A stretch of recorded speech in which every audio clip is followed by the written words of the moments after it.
Right. So my name is Toufi, and on Friday night I was part of a fantastic team over there. It's called Health Chain RX. The team got filled up with 6. So on Saturday morning I resigned. I didn't know what to do. So I was so sad and I was about to cry. But then I decided that I start working on a ProofOfWalk. You guys are familiar with the ProofOfWalk? Anybody is not familiar with ProofOfWalk? Awesome. Okay. So ProofOfWalk burns a lot of electricity. The idea here is that how about we can reverse that? When people are walking, we can generate electricity. And the most important aspect of it all is that we ensure decentralization. Who's in it here, I mean in a blockchain, for centralization? I know you too. All right, so perfect. So we're not going to have any debates, which is awesome. We're all in it for decentralization. To have this decentralization complete or maximum, how about we can get for each and every human when they walk some node or some vote, so then they can become miners. So that's the idea. How we can get to that, we'll address it later. Right now, I'm going to talk about the ProofOfWalk based on 3 technologies that already exist. Okay, so I've also built a website, ProofOfWalk.com. If you guys are interested, you can see some of the videos and some of the stuff that I did here. The impact or the problem that we're trying to solve here is first problem is centralization. The second, we kind of get into the identity a bit, and we use some elements of that, and lack of electricity, which is super awesome because think of 2.5 billion people on the planet that they have access to mobile phones, but they don't have access to banking.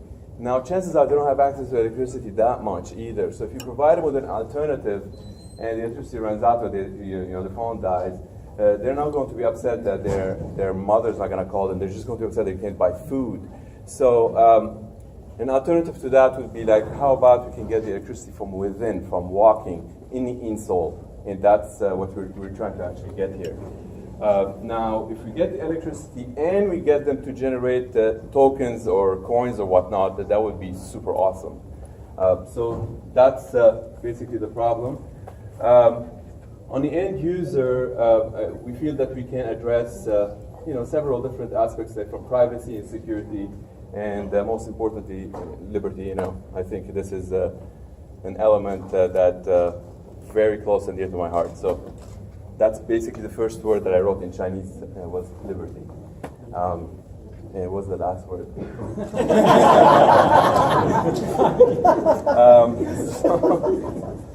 Some of the stuff here that I want to talk about, some of the technology already exists, so I did not build that over the weekend. One of them is an element that as you walk, and if you put it in your insole, it compresses and decompresses, it generates electricity, and that's piezoelectric. That existed for a long time. For the last 2 years, it's something that I did it on the side of things just so my wife doesn't kill me to kind of consume the basement for my own tools and stuff. I'm just kidding, that wasn't the only reason. But anyway, so it's so when you walk today, you compress and decompress elements in your shoes that generates thermal energy that gets dissipated and it's lost, it's gone. And how about if you can have some piezoelectric, you can generate that into electricity. You run through a capacitor and then you put it in some battery. And on the side of things, I did that. And then I started, getting introduced to a lot of companies that they're building insoles. And one of them was in Germany. We started partnering with it, and it's called Multicon. And they have about 13 sensors in the insole, and they sell to the U.S. Army. And then when we partnered with them, we started selling to NASA and other phenomenal clients. The idea here is that when you have sensors in the insole, you can actually get biometric from your footprint. That is cool, okay? Now, any biometric, you can debate that there's some attack vectors, like the replay attack, and how about if somebody copies that, you can change your password, but you don't want to change your fingers or your your iris or whatnot. So with your footprint, combine that with walking patterns. It's a voluntary action. The combination of those two things can unlock two gates, and those are the biometric gates to get you to a phenomenal biometric kind of towards your identity.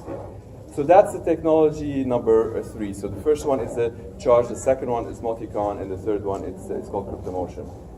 Combining all of those 3 on Saturday morning, thought about ProofOfWalk because a guy in our office, so I come from a company called Privacy Shell, so we're more like a startup factory, so we're like the professionals of being amateurs.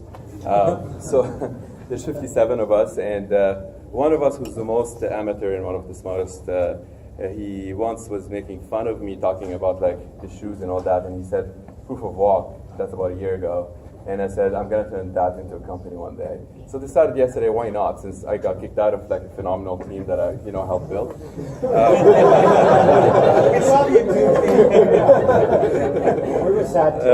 I resigned.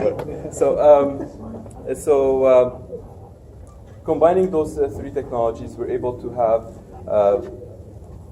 walking patterns that can give you your unique identity. So imagine if you have a unique identity and you have every single time to combine like those 15 steps or even 17 steps if you're skeptical about 15 steps, you get the combination of all of them, the signals can give you like a unique number that only you can generate in that gate and no one else. So now there's like it's like a trees of like uniqueness.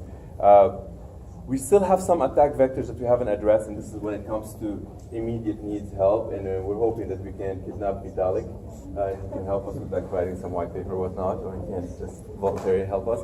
But like some of the attack vectors that you're thinking of is like, if there's like an AI, if there's an AI machine, I was totally kidding. I said it in front of his father, and he didn't really think that I'm serious about kidnapping your son. We would never do that. We love him. He's like, okay. So basically, when you combine them and you get that unique number, you can prevent from replay attack. But the danger that we feel that some attack vectors is like, what if like there's a listener that's actually taking all of those numbers and it's got some predictive analytics in it and like some AI thing that is able to predict and able to build that gate, so then it's able to replay or play on behalf of people and start, if you do it, to generate like coins or tokens and whatnot. So we don't have a solution for that yet, but that's kind of like a little bit far-fetched. So we think we have solutions for like a lot of other attack vectors, but if we talk to Jeff there or Vitalik, they probably come up with some new attack vectors. My partner in crime here is the CTO of Privacy Shell. His name is Dan Tolliver, and he's we call him the rocket scientist in the company because he used to work for NASA before he came in and worked with us. So that's Dan. He couldn't make it here because he's punished. His wife wouldn't let him leave on Sunday. And other cool elements that you would find on that website is like some of the video behind the scenes actually happening in this room. And I was actually walking here yesterday, and I was actually stepping on this, which I'm going to demo it live to you now. And so disclaimer, I was not able to assemble all of those components together, but we're able to get each and every one of them working, and any electronic engineers can assemble the last pieces of them. But the idea is that I didn't have a lot of tools, a lot of time, so excuses. And, so if you look at the last screen on the website, you can find some of like the heat maps that the actual sensors will generate. And that's thanks to Multicon, the German partner. And the one that we generated yesterday, and that was at 2:15 a.m. using Richard's Ethereum's, you have it there, ethers.io. To have them generate a token. So it's basically, we create an event, we call it an event, like the combination of those things, and then we created a token, and you can actually see it on the website. I don't have to redo it again, but it's verifiable, it's on the blockchain, it's immutable, and it's on Richard's blockchain. So you have to trust Richard. Okay. I still have 3 seconds, but I have some of the judges here next to me so they can witness some of the elements that I have here. And while I'm doing that, I'm going to be able to show 2 things at the same time. So this is the element number 1 that actually gets the charge as you step. And the key thing in this, and there's a reason why I brought that, because a lot of people, they think that there's not a lot of electricity gets generated. If you were to take this and hit that thing, it won't generate the same electricity. My wife is 120 pounds, she doesn't do anything, 0. I do about 1.4 milliwatts with both my feet when I said 0.7, 0.7. So it's the last, kind of like the last mile of way that kind of does the compression and decompression and generates electricity. So that's the first element. The second element that I put it in and took it out a few times because it was getting disassembled.